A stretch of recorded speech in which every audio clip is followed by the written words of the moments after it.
Just to visit and catch up with folks I've known over the years. It's been a long run between the governorship and the times in Congress, and I've had the good fortune of getting to know a lot of folks up this way toward Green Bay. Okay. Is this kind of like a test ground to see if you're able to gain some support for a potential presidential run? No, but it is part of the feedback loop that I'm after. So what I've said is I'll look at this over the next 30 days, have conversation with any number of different friends, and based on that feedback from friend and foe alike, I'll decide whether I go green light or red light in terms of moving forward. So as long as I've known you and covered you, you've often talked about being fiscally responsible. Right now, you've been talking about the $1 trillion debt. What would you do as president? How would you change that? One, I'd begin a conversation. I think that the average person out there is not aware of how dire our financial circumstances are. I would argue that we're at the most financially vulnerable spot that we've ever been as a country since our country's founding in the Civil War. I mean, we are sitting on a razor's edge with regard to debt and deficits and its capacity to impact our lives. So if you're somebody from the left, let's say, who cares passionately about social justice, this is the preeminent social justice issue out there, given the fact that we're going to leave our kids, our children, with an inherited debt that's going to impact their lives. If you care about national defense, this ought to be the issue that's being talked about, because it was Admiral Mike Mullen, former chairman of the Joint Chiefs of Staff, who, when asked what's the biggest threat to the American civilization, answered not the Chinese, not the Russians, not the Taliban, but the American debt. If you care about your family's finances, you ought to care about the national debt, because if this thing goes sideways, we will see a financial hurricane the likes of which we've not seen since the Great Depression. I think that we're sitting on a razor's edge. So I think that the first part of solving the problem is recognizing that you indeed have a problem. And I think that we've been lulled into a sense of complacency so that people aren't talking about that. And you see that underscored with this budget deal that was struck just yesterday between the President and the Congress, wherein we'll add yet another additional $2 trillion of debt to each one of our tabs. So what would that mean? Would that mean cutting taxes? Would that mean raising taxes? Well, in terms of solution, I've always been a fan of the penny plan. I offered it when I was in Congress. It is a cross-the-board cut if Congress doesn't take action. In other words, it's a way of forcing action by the Congress, because Congress wants to wait and not make tough choices. That's the nature of the institution. I get that. Therefore, you have to bring it to a head, and that's fundamentally what the penny plan does. So President Trump, he has such a strong base. Right now, are you disappointed in the Republican Party, or how would you describe your party? There's been a lot of talk about a lot of representatives, senators, lawmakers pushing back against some of the president's rhetoric. But not much. If you maybe on the Democratic side, on the Republican side, I think there's been something of a conspiracy of silence, because the president has a forceful and strong personality. Nobody wants to be on the receiving end of a bad Trump tweet. But I think it's incumbent upon all of us to push this national conversation, whether in the family dining room, whether at the kitchen table, whether at the water cooler at the office, to say, where are we going as a country on debt and spending? And particularly as Republicans, because one of the cornerstones of the Republican Party has historically been financial realism. The idea of not getting beyond your means with regard to the way that you spend. But we're doing that, and we're doing it in spades. And so I think it's that much more incumbent upon Republicans to speak out on this issue, because it's something that we've historically stood for. How do you combat a President Trump tweet? As you mentioned, you never want to be on the other side of it. No, I've been on the receiving end. It's not a good experience. And if you're running because of the support that he does have. I think that what you do is you say, I agree where I agree and I disagree where I disagree. And so the fact is, if you look at my voting record, I agreed with the administration on the preponderance of issues out there. I mean, basically 90% of the time. I love my brothers and sisters. Doesn't mean I agree with them 100% of the time. And so, in fact, I do agree that we need to strengthen border security. You can't have a porous border and have a rule of law. You can't have the Chinese walking away with intellectual property rights that people invested in America. I mean, there are a lot of things on which I agree. But one of the things that I most vehemently disagree with where this administration is going and the leadership that it has not shown has been on debt and deficit and government spending issues. And so we are now walking with the largest debt our nation's ever held. We're walking with accumulated deficits over the next 10 years that are larger than we've ever had in our country's history in peacetime. And we're walking with spending levels that were just codified with the deal of 2 days ago that'll be 25% higher than even President Obama's. And Republicans at that time were saying, oh, we got a great problem with spending, we got a great problem with spending. And now, again, people are silent. I don't think we can be silent on something that has the capacity to hurt ourselves and those we love as much as this debt and mass problem is. What I would argue is that we're walking our way toward the most predictable financial crisis in the history of man, and we're not even having a conversation about it. And the reason that I'm considering running for president is so that I might hopefully be able to interject that conversation, that much needed conversation, into the political debate. Because if we wait another 4 years to have this conversation, we're going to be in trouble.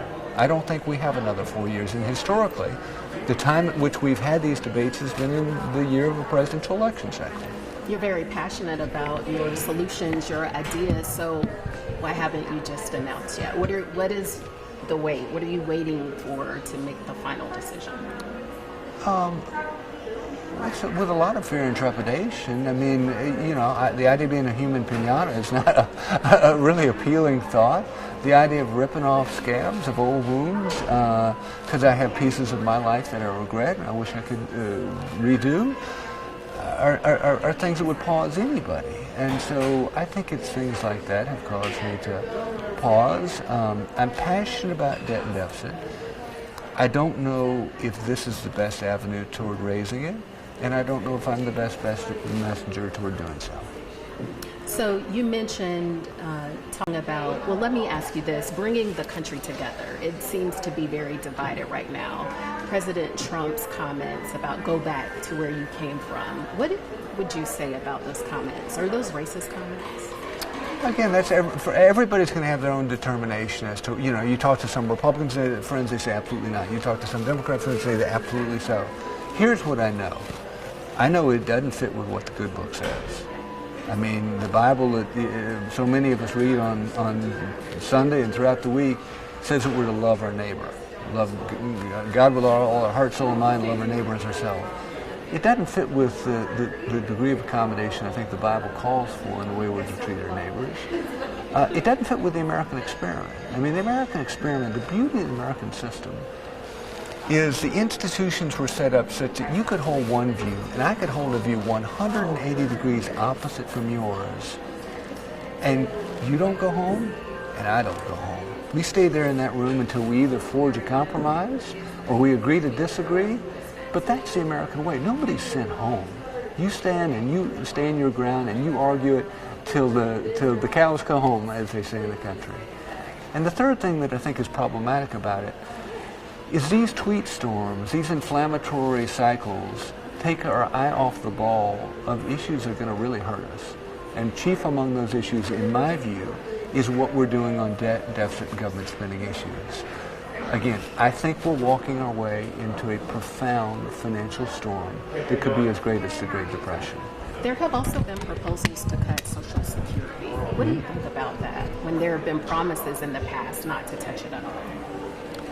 Well, everybody's going to have to look for a way of joining in. I mean, in other words, I think that you ought to do everything that you can to protect current retirees. But the idea of altering the system for a young person, to me, makes sense. Because if you talk to most young folks out there, what they'll say is, I'm more likely to believe in a UFO than I am to think that I'm going to get all my Social Security. And so the idea of altering that system for people that are not yet retired and working their way toward retirement, to me, is something that makes sense. All right. Thank you, Governor. Thank you for your time. So are we going to be the first to know when you announce? Of course. We would love to course. Well, I'm not going to make news today. How about that? Yeah. Well, one other question, because you mentioned it, ripping off scabs and regrets. What is your biggest regret? I think you know the answer to that question. Okay. Well, what is your biggest accomplishment? 4 great sons. They're the blessing of my life. They're what inspired me to do something as implausible as what I'm contemplating. My former wife and I have been really, really blessed with 4 great boys. All right. Any future first ladies, potentially, right now? No, ma'am. No, ma'am. No? Okay. All right. Thank you. Anything else you want to add that I didn't ask you? Let me give you one more data point that I think might. It's tough to make the numbers as real as they are, but here's another way to think about it. The fastest growing area of the federal government that you and I own is interest payments. Those numbers are going to more than triple over the next 10 years.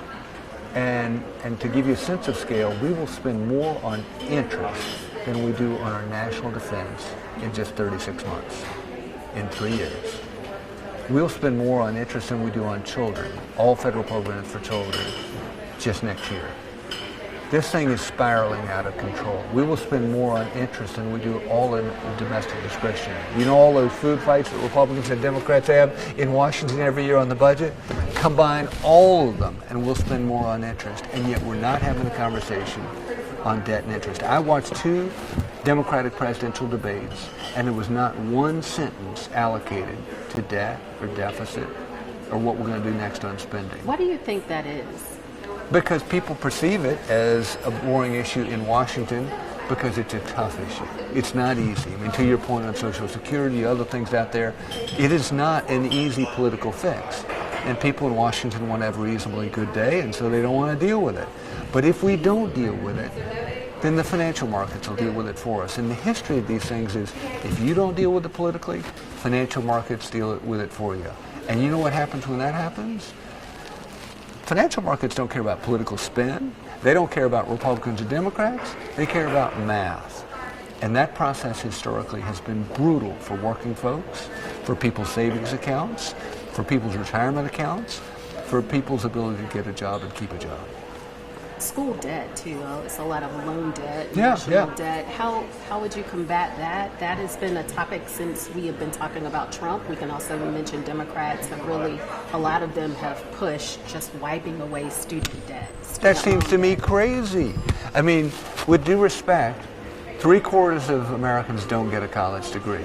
And so you're going to tell the 3/4 of folks out there that don't get a college degree, you got to pay for the folks that get a college degree? How is that fair? How is that equitable? Particularly when some of the families, I mean, some of that student debt, much of it has occurred for higher levels of education, like a doctor or somebody getting a master's degree. You're going to tell the person who's the future doctor that his loan is going to be subsidized by people who used to work here in the mill in Gaffney or over in Cherokee County or up toward Pickens. That, to me, doesn't make a whole lot of sense. And when you talk to people at a grassroots level, they say, no, that doesn't make sense. Why should I be paying their bill? Are you going to some other events similar to the one today? As you said, you mentioned to get Yeah, some no, I'm just feedback. moving around having sort of one-on-one conversations with different folks. And, Okay. So you don't have a next stop plan?